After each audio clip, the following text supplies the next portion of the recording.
bienvenue dans Ciné Cool. Aujourd'hui, Willy's Wonderland.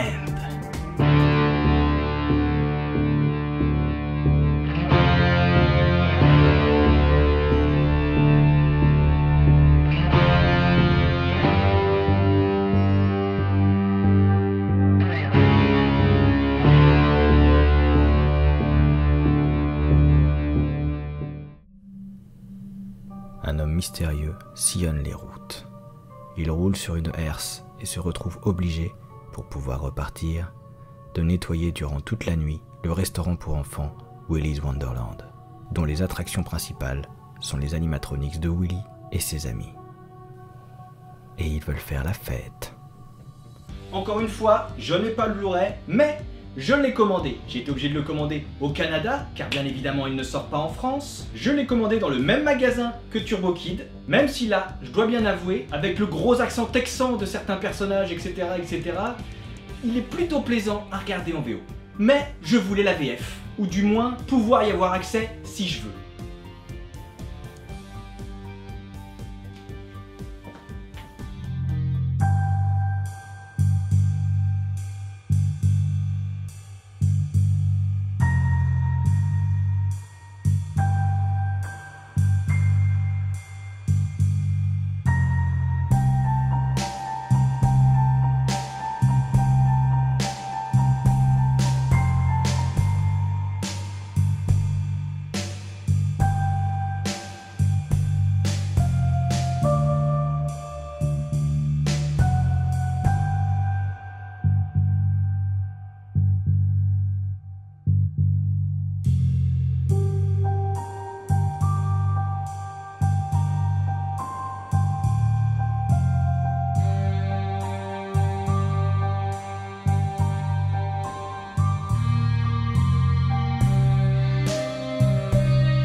On peut commencer.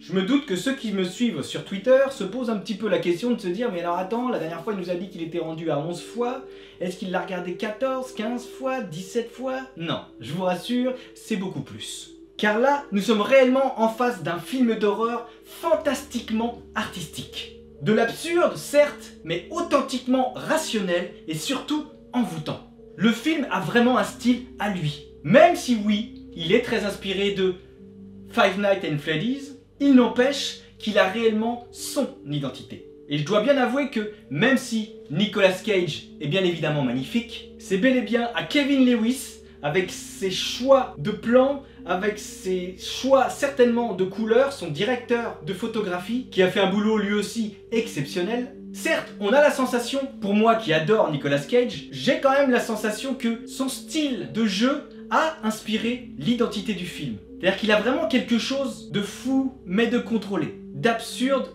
mais d'artistiquement maîtrisé.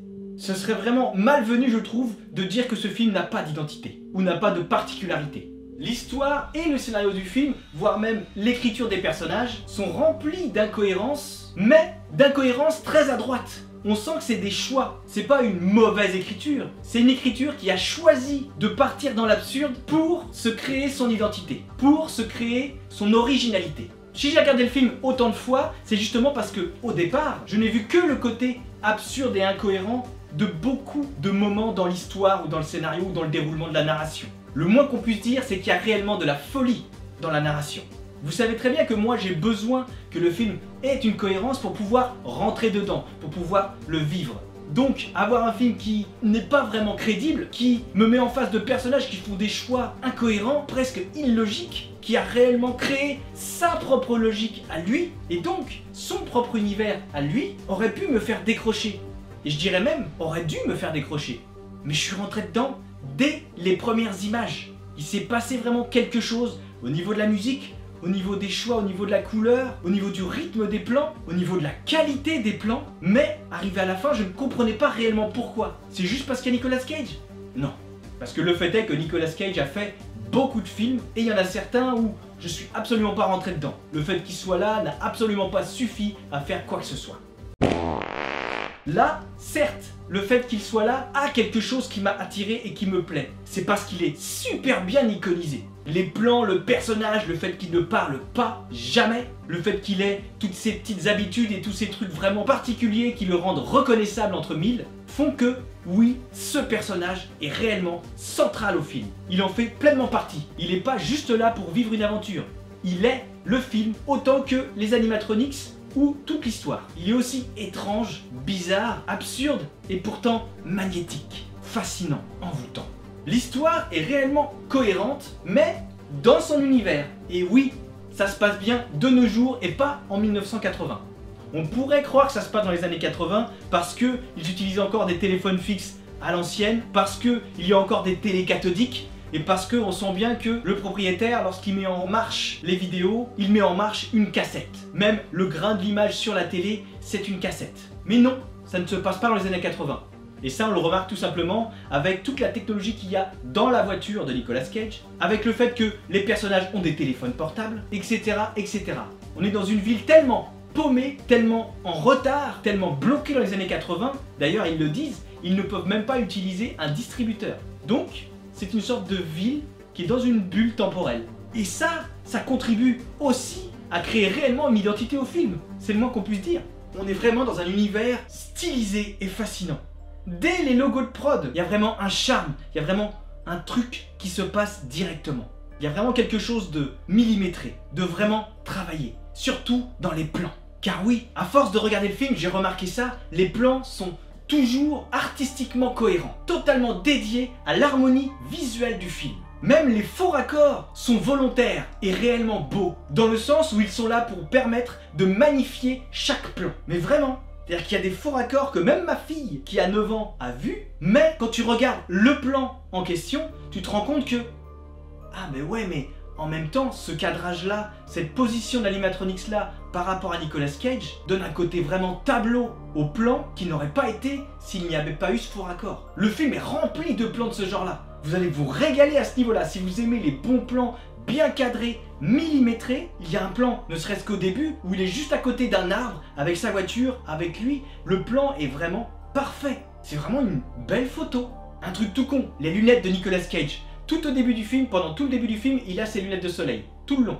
Et si vous regardez, chaque plan où le reflet des lunettes de soleil est utilisé est réellement pensé. C'est-à-dire qu'il y a un moment donné où il se tourne et il regarde Willis dans sa lunette gauche et dans sa lunette droite, on voit le reflet du mec qui est en train de lui tendre la main pour lui serrer la main. Le film te parle visuellement. Je sais qu'il y a beaucoup d'autres films qui font comme ça, mais là, dans celui-là, dans un film comme ça, qui est soi-disant bas de gamme, bas budget, un nanar de base, mais en fait, non. En étant travaillé comme ça, avec des plans comme ça, avec des choix comme ça, on n'est pas dans le nanar là. Pas du tout. Nanar, ça veut dire film raté quand même. Il est fait pour être de la bonne série B, décomplexée, qui n'hésite pas à aller jusqu'au bout de ce qu'elle entreprend. Et ça, c'est magnifique. Les compositeurs du groupe et moi ont créé des musiques qui subliment son charme avec talent.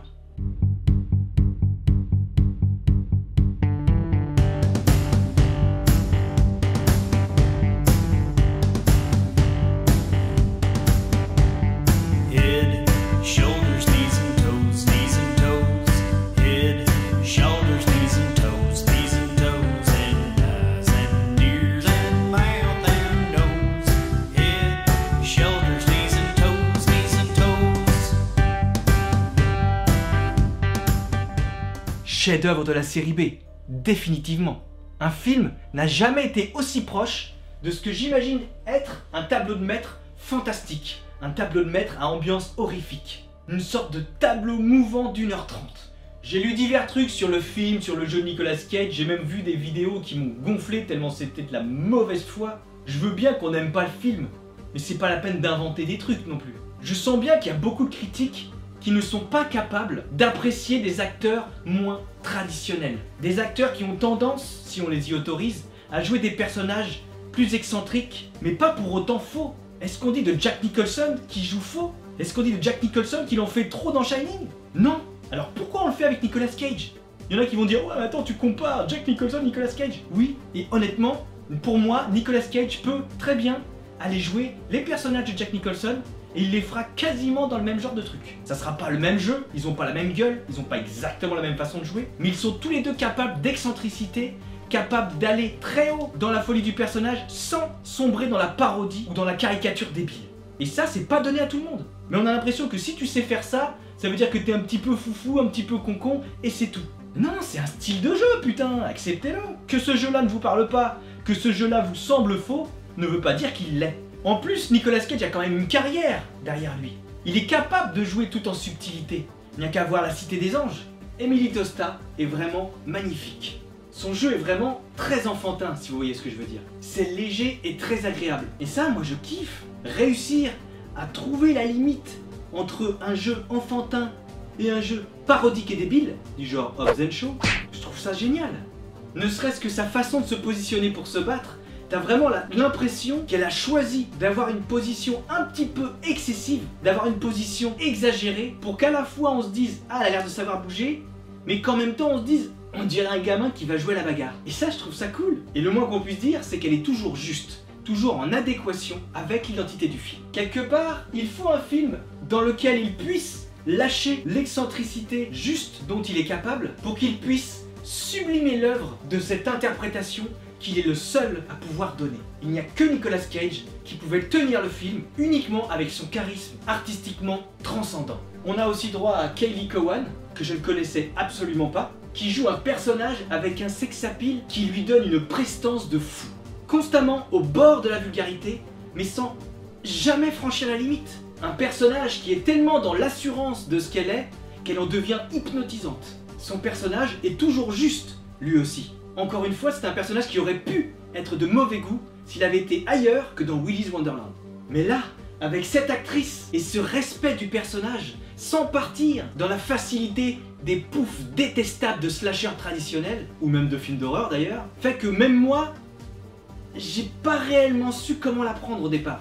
Normalement, un personnage comme ça, t'as juste envie qu'il crève. Alors que là, le peu de fois où elle parle, le peu de fois où elle fait des trucs, il y a toujours son jeu et cette façon de la mettre en valeur, cette façon de l'iconiser, qui fait que tu ne peux pas la détester. Car elle n'est tout simplement pas détestable. Elle a une grande assurance, elle sait qui elle est, on sent qu'elle aime son physique et qu'elle aime jouer avec, ce qui au final la rend forte, en fait vraiment un personnage attirant. Encore un personnage unique dans ce film magique. Son comportement, ses attitudes sont réellement spécifiques à ce film. Non, il ne fait pas du Cage. Ce personnage est bel et bien unique dans sa filmographie. Bess Grant. Elle par contre, elle sonne faux tout le long. Mais c'est tellement adapté, c'est tellement toujours au même niveau, que encore une fois, je me demande si ce n'est pas tout simplement un choix. Et si c'est le cas, c'est vraiment réussi, car ça la rend détestable. Ses expressions toujours dans l'excès en font un personnage qu'on a envie de claquer. Et en même temps, cette façon de jouer, cette façon d'être dans l'excès, on peut pas dire que ça soit pas crédible, parce que personnellement, dans ma famille, j'ai déjà rencontré des personnes qui avaient tendance à être excessives dans leurs expressions, à en faire toujours 3 tonnes, genre comme ça, tu vois. Et ça me donnait déjà envie de leur mettre des coups de coude. Donc quelque part, sur ce personnage, pour le rôle qu'il a et pour ce qu'il doit faire ressentir au spectateur, bah, je trouve que ça fonctionne très bien. On a Tex McAdoo, oui c'est le nom de son personnage, qui est bien cool aussi, on le voit pas souvent, mais je l'apprécie. C'est justement un des personnages que j'aime beaucoup en VO. Et tous les autres acteurs tiennent aussi parfaitement leur place. Mais il faut bien évidemment rendre un hommage particulier aux animatronics, qui ont tous un style, qui ont tous une gueule, qui ont tous un comportement vraiment cool. Il y en a qu'on ne voit vraiment pas beaucoup, mais tu les retiens quand même. Ça c'est vraiment le côté jeu vidéo. On sent qu'il fallait créer des boss de fin quelque part, qui devait être mémorable. Il n'y a aucune sensation de redite dans les animatronics. Et bien sûr, il y a un Nicolas Cage magistral, comme à son habitude. Son jeu me parle tellement, la folie contenue, toujours en retenue, mais jamais invisible de son personnage, en font vraiment un héros unique dans un film unique. Les effets spéciaux sont certes minimalistes, mais sublimés par les choix de réalisation et le travail de style. Principalement les animatronics, bien évidemment. J'adore vraiment les expressions des animatronics, les expressions qu'ils ont lorsqu'ils attaquent et surtout les expressions qu'ils ont lorsqu'ils meurent. Ils ont vraiment une gueule particulière qui donne vraiment l'impression qu'ils étaient vivants, que leur visage n'est pas figé, n'est pas celui d'un robot. Et ça contribue encore à les rendre mémorables. Je suis sûr que tous ceux qui ont vu Willy's Wonderland se rappelle des visages des animatronics parce que c'est sublimé par la réal, par l'éclairage et par les expressions du visage. La fin de ce film est vraiment parfaite. Elle est remplie d'espoir d'avoir une suite, mais en même temps du côté inévitable de ne plus être à la hauteur du tout.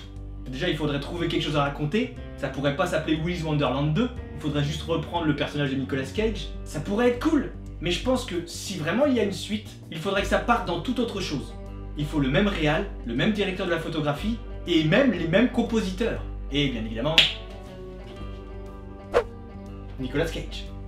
La moindre des choses, c'est de remercier Merege. Car oui, c'est grâce à lui que j'ai été voir ce film. Certes, il y avait un argument de poids qui était tout simplement Nicolas Cage. Et même l'histoire du film avait l'air intéressante. S'il n'y avait pas eu Nicolas Cage, j'aurais eu peur de tomber sur un vieux film raté. Mais c'est vrai que le fait qu'il soit là, pour moi c'était un gage de qualité. Un Cage de qualité. Mais je m'attendais vraiment pas à tomber amoureux de ce film à ce point-là. J'ai même été jusqu'à m'acheter le t-shirt. Avec cette couleur si particulière, on a l'impression lorsqu'on regarde le film et lorsqu'on regarde certaines photos qu'il est gris. Et parfois on se rend compte qu'en fait il est bleu-gris. Enfin bref, de cette couleur-là exactement. Mais suivant les éclairages, la couleur change. S'il a fallu que je le regarde autant de fois, c'est tout simplement parce que j'ai vraiment mis du temps à voir ce que mon inconscient avait déjà vu, ce qui avait fasciné mon âme de passionné. Et après ça, je n'ai absolument pas envie de revoir d'autres films qui peuvent lui ressembler avec des animatroniques, etc. Parce que j'ai conscience, justement parce que j'ai pris le temps de comprendre, que c'est ce film et uniquement lui qui me procure cet émerveillement et cette adoration. C'est cette réalisation, ces cadrages, ces acteurs, ces défauts volontaires et artistiques, cette ambiance, ces musiques, c'est Willy's Wonderland que j'aime, et pas un autre. Vous l'aurez compris, j'ai vraiment très envie que vous regardiez ce film. Si réellement vous aimez Nicolas Cage, regardez ce film sans hésitation. Si vous aimez Five Nights at Freddy's, regardez ce film sans hésitation. Si vous aimez les films à ambiance horrifique, fantastique, avec une identité unique, regardez ce film. Si vous aimez les bonnes séries B, bien cultes, qu'on n'oublie pas et mémorables à souhait, regardez ce film. Si vous adorez les bonnes musiques d'ambiance avec les bonnes couleurs qui vont avec, regardez ce film. Voilà, j'espère vous avoir convaincu d'aller voir ce film, ou peut-être même de le revoir si vous l'avez déjà vu. J'espère même peut-être vous avoir fait changer d'avis sur Nicolas Cage. Et dans tous les cas, je vous dis, on se voit bientôt.